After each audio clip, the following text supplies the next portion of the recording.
My name is Gabriel Reaume, 21 years old, from Regina, Saskatchewan. I am the longest and oldest surviving person to have had childhood mesothelioma in my lungs. I was first diagnosed with mesothelioma in 2012 when I was 8 years old.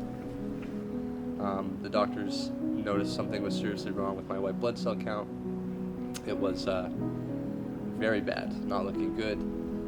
I spent roughly 3-ish months in hospital, and then I had a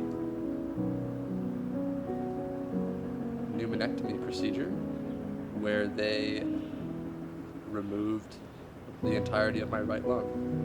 Prior to this, they went in for a biopsy and found a grapefruit to football sized tumor in my lung, which is what they would later remove.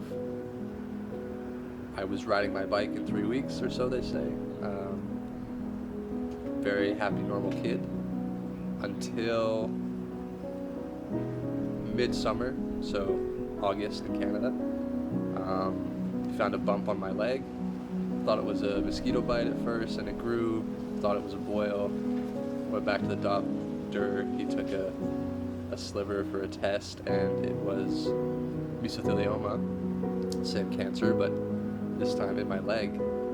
So doctors removed that. And then following that, more tests were done, and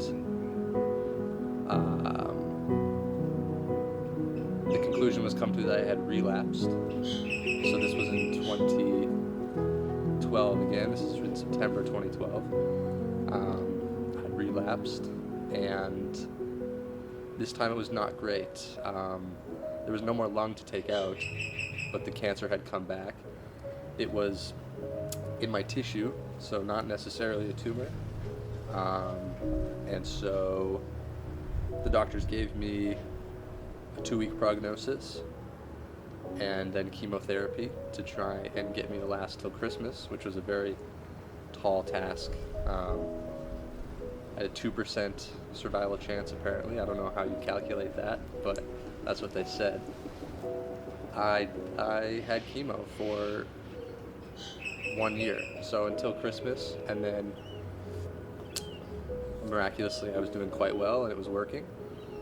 And so they went to summer of that year, and then I had a surgery to remove the right side of my rib cage to deal with the cancerous tissue.